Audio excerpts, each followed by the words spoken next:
நீங்கள் ஒரு narcissistic R toxic ரிலேஷன்ஷிப்பில் இருக்கீங்க, அதிலிருந்து வெளியே வரதுக்கான ஒரு ஈஸியான ஷார்ட்கட் என்னன்னு உங்களுக்கு தெரியுமா? ஸோ நார்சிஸ்டிக் பீப்புளுக்கு என்ன வேணும் அப்படின்னு வந்து பார்த்தீங்கன்னா, உங்களோட எமோஷன் தான் வந்து பார்த்தீங்கன்னா நார்சிஸ்டிக் பீப்புளுக்கு தேவை. அதாவது நீங்கள் சும்மா இருந்தால் கூட உங்ககிட்ட வந்து எப்படியாவது உங்களை ட்ரிகர் பண்ணி இந்த எமோஷன்ஸ் ஏதாவது ஒன்று, நீங்கள் அவங்க மேலே கோவப்பட்டீங்க, இல்லை பயப்படுறீங்க, இல்லை அழுறீங்க, ஏதோ ஒரு எமோஷன்ஸ் இருந்தாலும் என்னால் தான் இவங்க பண்ணுறாங்க அப்படின்ற போது அவங்க ரொம்ப பவர்ஃபுல்லாக ஃபீல் பண்ணுவாங்க. ஸோ ஃபஸ்ட்டு ஸ்டெப்பே வந்து பார்த்தீங்கன்னா நோ கான்டாக்ட் தான். இந்த நோ கான்டாக்டில் என்ன பண்ணுவீங்கன்னா, completely cutting all form of communication and interaction with the narcissist. அதுக்கப்புறம் வந்து பார்த்தீங்கன்னா, இந்த நோ கான்டாக்ட் போகிறனால இருக்கக்கூடிய பெரிய அட்வான்டேஜ் விக்டிம்க்கு breaks the cycle of narcissistic abuse.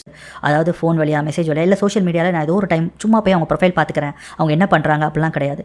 நீங்கள் எப்போல்லாம் நோ கான்டாக்டை பிரேக் பண்ணுறீங்களோ, திரும்ப அதை ஃபஸ்ட்லேருந்து ஸ்டார்ட் பண்ணுற மாதிரி நோ கான்டாக்ட் நீங்கள் போனதுக்கப்புறம் உங்களுக்கு என்ன கிடைக்கும் அப்படின்னு வந்து பார்த்தீங்கன்னா, நீங்கள் கம்ப்ளீட்டாக உங்களை ரீபில்ட் பண்ணி நார்சிஸ்ட் கிட்ட என்ன பவரை லாஸ் பண்ணீங்களோ அந்த பவரை நீங்கள் திரும்ப கிடச்சிரும் உங்களுக்கு. And move forward, never ever look back.